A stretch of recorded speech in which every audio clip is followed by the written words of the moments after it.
దేవుని నామానికి మహిమ కలుగును గాక.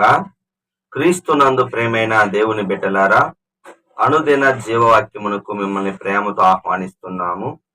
ఈ దినము ఆగస్టు 7వ తేదీ.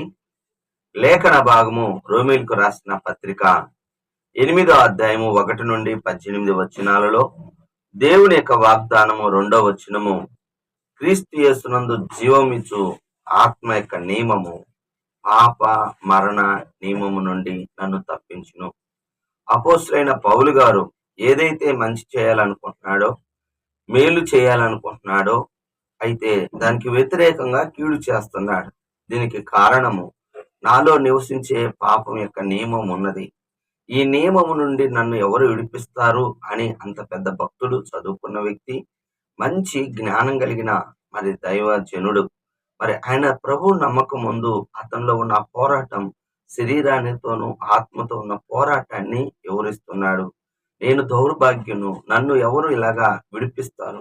మంచి చేయాలన్న కోరిక నాకు కలుగుచున్నది, కానీ నేను చేయలేకపోతున్నాను. ఆ యొక్క సమస్య ప్రతి మానవుడులో ఉంది. చాలా మంది ఈ లోకంలో చదువు చెప్తారు, అనేకమైన చెప్తారు, కానీ తన మనసుని కంట్రోల్ చేసుకొని, అంటే పాపము చేయకుండా ఉండటానికి మానవుడు ఏది కనుక్కోలేదండి. స్వతహాగా ఉండలేడు. కారణం, పాప స్వభావంతో పుట్టాడు. అయితే ఈ పాప స్వభావంతో పుట్టిన ఇతను యేసుక్రీస్తునందు తన పాప క్షమాపణ పొందితే పరిశుద్ధాత్మ దేవుడు నీతిగా జీవించే శక్తిని ఇస్తాడు. హల్లెలూయా. మంచి మనస్సాక్షిని ఇస్తాడు. ఇటువంటిది సాధ్యం. యెహెజ్కేలుతో ప్రభు అంటున్నాడు, నీవు ఎండిన ఎముకలతో మాట్లాడు అంట. అవును, ఎండిపోయి ఉన్నాయి ఆ ఎముకలతో మాట్లాడన్నప్పుడు, ప్రవచనం ఎత్తి మాట్లాడినప్పుడు ఎండిపోయిన ఎముకలకి మొట్టమొదటిసారిగా ఎన్ని ఒక చోటకు వచ్చాయి. వాటి మీద చర్మం వచ్చింది. 9వ వచనం, యెహెజ్కేలు గ్రంథం 37వ అధ్యాయం 9వ వచనములో ప్రవచనం ఎత్తి ఆ యొక్క బాడీలోకి జీవాత్మ వచ్చినట్లుగా ప్రవచించన్నాడు. ఎప్పుడైతే ప్రవచిస్తున్నాడో దేవుడు తన జీవాత్మను పంపి ఎండిపోయిన ఎముకలు మహాసైన్యం అవుతాయి. అలాగనే దేవుని యొక్క జీవ ఆత్మ నరునికి నాసికారంధ్రలో జీవవాయువును వదగా జీవాత్మ వచ్చింది, అంటే జీవించే ప్రాణి అయ్యాడు. అలాగనే పరిశుద్ధాత్మ దేవుడు నువ్వు ఏదైతే చేయలేకపోతున్నావో పాప నియమము నుండి దేవుడు నిన్ను విడుదలిస్తాడు. ఎందుకంటే యేసుక్రీస్తు జీవమిచ్చు ఆత్మ. బాగా గమనించండి, పరిశుద్ధాత్మ దేవుణ్ణి నీకు అనుకరిస్తే ఎల్లప్పుడూ ఉండటకే ఆదరణకర్తను మీ వద్దకు పంపుతుంది. ఆ పరిశుద్ధాత్మ దేవుని మనసాన మనం అడగాలి. అడుగు ప్రతి వాడికి పరిశుద్ధాత్మను అనుకరిస్తాడు. వాగ్దానం కూడా ఉంది. అపోస్తలుల కార్యం 2వ అధ్యాయం 17వ వచనములో సర్వజనులు అంత్య దినములు అందరి మీద నా ఆత్మను కుమ్మరించేదను. అవును, అందరి మీద దేవుని యొక్క ఆత్మ కుమ్మరింపు ఉంటుంది.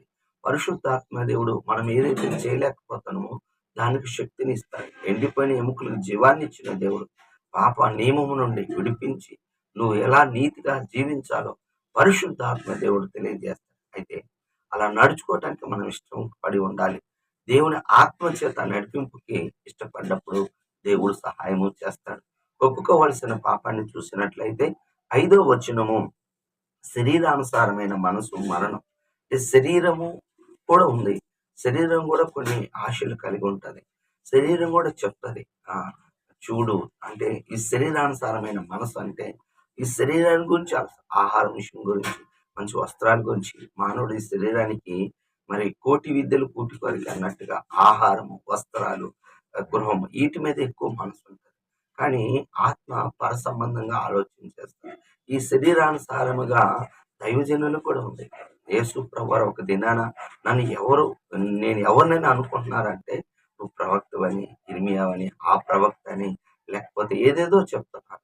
కానీ మీరేమనుకుంటున్నారు అన్నప్పుడు, పేతురు, నువ్వు సాక్షాత్తు దేవుని కుమారుడు అయిన క్రీస్తువి, నువ్వే మెస్సీవి, నువ్వే అభిషిక్తుడు అన్నప్పుడు, రక్త మాంసం నీకు బయలుపరచలేదు, కానీ తండ్రి నీకు నీ ద్వారా బయలుపరిచాడు అన్న తర్వాత యేసు ప్రభువారు మార్కు సువార్త 8వ అధ్యాయంలో 33వ వచనంలో పేతురు అంటున్నాడు. ఏమంటున్నాడు తెలిసిన?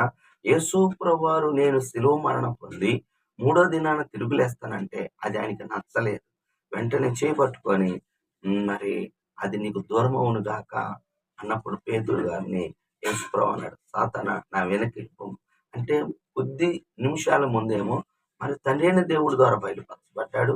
ఎప్పుడైతే మానవ రీతిగా సిలువ అనేది అది భయంకరమైన దొంగలకి, నరహంతకులకి, బందిపోటు దొంగలకి వేసే భయంకరమైన శిక్ష, బహిరంగంగా హింసించి చంపేది.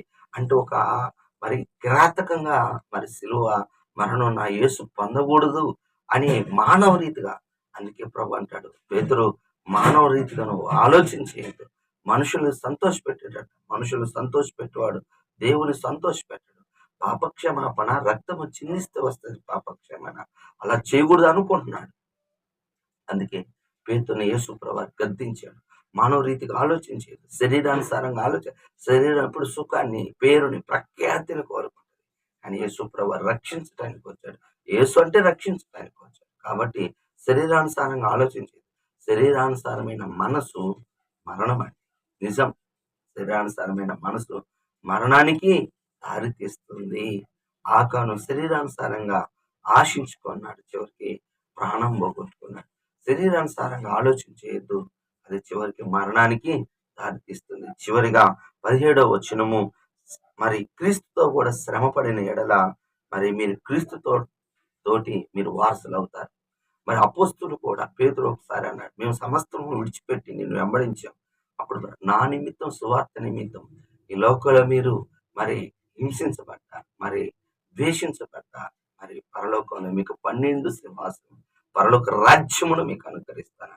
అవునండి. మరి ప్రభు నిమిత్తము ఫిలిప్పి 1:30 అంటాడు చివరి వచనములో, క్రీస్తునందు విశ్వాసం ఉంచటమే కాదు, మనం శ్రమ పడటం కూడా. అపోస్తలుల కార్యం 14:22లో అనేక శ్రమలు అనుభవించి దైవరాజ్యానికి వెళ్ళాలి. శ్రమ అనేది కూడా ఉంది. మన ప్రభు శ్రమ పడి మనం రక్షించుకున్నాడు. మనం ఈ లోకంలో శరీరము మరి ఆశ నుంచి తొలగించుకొని అవసరమైతే శ్రమ పడి, మరి లాజరు గారు లోకమందు ఉన్నప్పుడు ఎన్నో బాధలు, వేదలు, అనారోగ్యాలతో ఉన్న అతను మరి చివరికి మరి ప్రభు దగ్గరికి వెళ్ళినప్పుడు మరి సంతోషం, ఆనందం అబ్రహాము రొమ్మున అనుకున్నప్పుడు మరి అబ్రహాం గారు ఆ ధనవంతుడు అన్నాడు, నువ్వు నీ జీవిత కాలం అంతా సుఖాన్ని అనుభవించావు. లూకాసు వార్త 16:25. మరి ఆ లాజరు అయితే కష్టమును అనుభవించాడు, శ్రమ అనుభవించాడు. శ్రమలో మనకు మేలులు తీసుకొస్తాయి. శ్రమ లేకపోతే మహిమ లేదు, శ్రమ లేకపోతే కిరీటం లేదు. శ్రమ ద్వారానే నువ్వు పైకి రావాలి. గుర్తుపెట్టుకోండి. ఆదికాంక్ష ప్రార్థన భక్తులు అనేకమైన శ్రమలు అనుభవించి దేవుని కొరకు నిలబడ్డారు. అలా నిలబడి మనం కూడా దైవరాజ్యాన్ని స్వతంత్రించుకుందుము కాక. ఆమేన్. ప్రార్థన చేసుకుందాం. ప్రేమ కలిగిన తండ్రి, యేసయ్యా నీకు వందనాలు, స్తుతులు, స్తోత్రాలు నాయన. అయ్యా తండ్రి, ఈ దినము అయ్యా ఆత్మను మాకు ఇచ్చినందుకు, పరిశుద్ధ ఆత్మను ఇచ్చినందుకు వందనాలు. శరీరానుసారంగా అయ్యా ఆలోచన చేయకుండా తండ్రి, ఆత్మను బట్టి అవసరమైతే శ్రమ పడుతూ కూడా ఇష్టపడే వాళ్ళని దయచేయమని అయ్యా వింటున్న బిడ్డలతో నువ్వు మాట్లాడుతున్నందుకు వారి హృదయాలను ప్రేరేపించండి. అన్ని విషయాల్లో ప్రభావ వారికి కావాల్సిన అవసరతలు తీర్చండి. ఆయన అనుదినం నీతో నడిచే భాగ్యమును ప్రతి బిడ్డ కాలం బలపరచమని, మహిమను తెచ్చుకోమని ప్రతి కుటుంబాన్ని దీవించి ఆశీర్వదించమని యేసు నామములో ప్రార్థిస్తున్నాను. ఆమేన్. తన యొక్క ప్రేమ, కుమారుని యొక్క కృప, పరిశుద్ధాత్మ దీవెన సదాకాలం మనందరి తోడుగా ఉండును గాక. ఆమేన్. హల్లెలూయా. దేవుడు మిమ్మల్ని దీవించును గాక.